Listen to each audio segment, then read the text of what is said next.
Hey, beautiful soul. I'm Amber Toysella, spiritual medium, mentor, and licensed psychotherapist. Welcome back to the Blossom and Rise channel, where we talk all things healing, intuition, and spiritual growth with zero fluff and maximum soul growth. Okay? All right. So today, we're diving into a topic that's romanticized all over social media, but rarely talks about it in depth.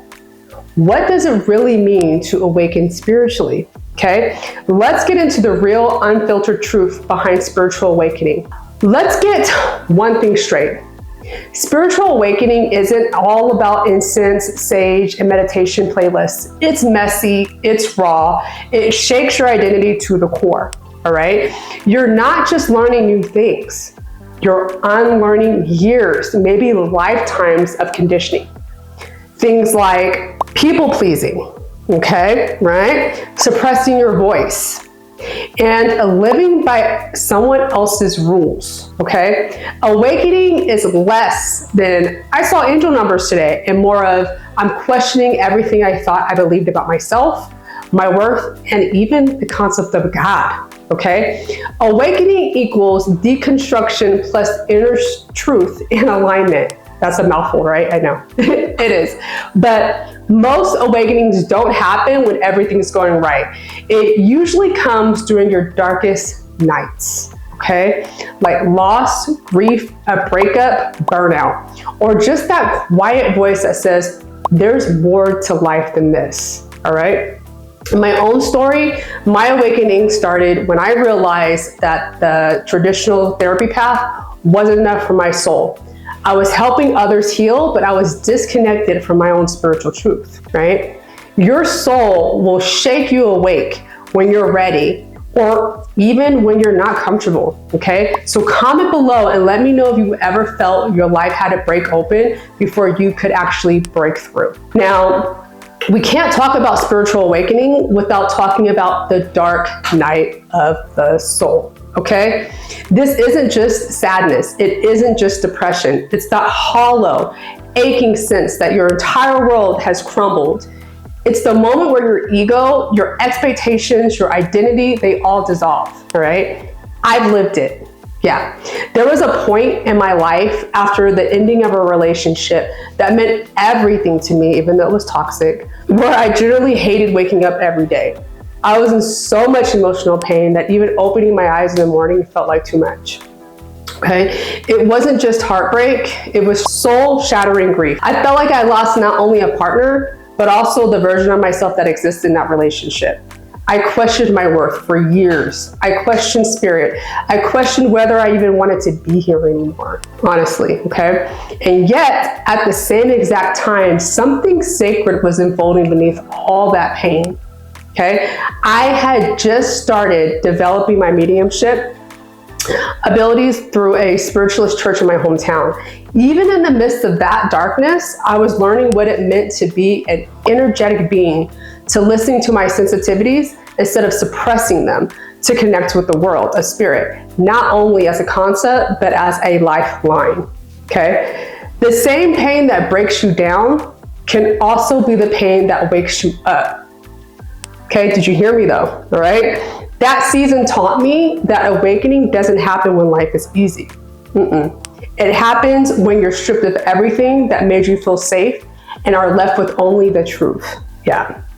And in that truth, I found me.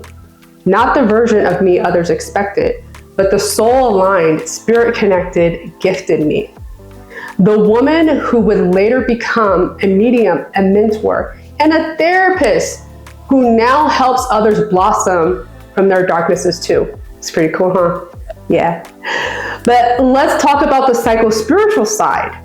As a licensed therapist, I've seen how spiritual awakenings mirror ego death, which can look like depression, right?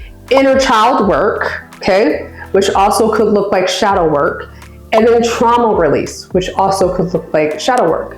You might feel like you're losing your mind when in reality, you're actually just using your mask, right? So here are some signs of spiritual awakening.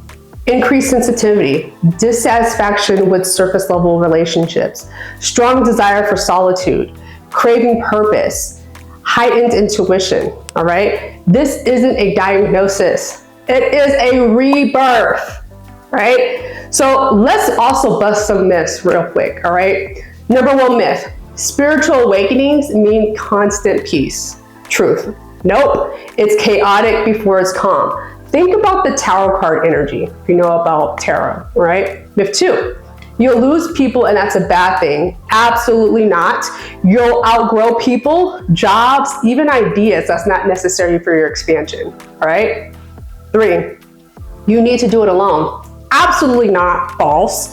Community, mentorship, and spiritual guides are essential in helping you navigate through your spiritual awakening, all right? That's one of the reasons I created the Blossom Into Your Light Mentorship Circle, to support souls just like you on this path of awakening and embodiment. If you're ready to deepen your spiritual gifts in a supported, grounded space, join me on Substack, where I host my email list so that you're the first to know when the enrollment for the circle will open, okay? That link can be found down below, the Substack link.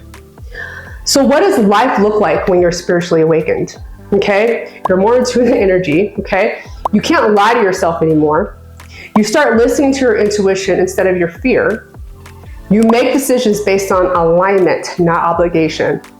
You honor your ancestors, your boundaries, and your divine assignments, all right? You don't escape life. You engage with it more intentionally, okay? Spiritual awakening doesn't make you better than anyone else, okay? It just makes you more you. It's not about performing spirituality. It's about embodying truth. If you're going through this now, here are a few tools that have helped me. Daily meditation and grounding, but I've got a free inner garden meditation and it's listed down below, all right? Journaling your downloads and shadow patterns, all right? Spiritual mentorship or therapy, of course, all right? Limiting time with energy drainers, AKA energy vampires. Yeah, there we go. Talking to your guides seriously, talking to them out loud if you want to. It's not weird. And most importantly, grace. Be kind to yourself. You're not behind, you're actually becoming, okay? If this resonated with you, please give it a thumbs up and subscribe for more content like this. I'd love to hear in the comments, what part of your spiritual awakening has surprised you the most? All right, I love engaging with you guys, so I really definitely want to know. And if you're craving community and mentorship, check out the Blossom Into Your Light, my 6-month spiritual development circle. We dive into intuition, mediumship, boundaries, soul alignment, and so much more. I'm here to walk with you through your awakening, not just as your teacher, but as someone who's lived it too. All right, so until next time, stay rooted, stay real, and blossom into your light. Bye for now.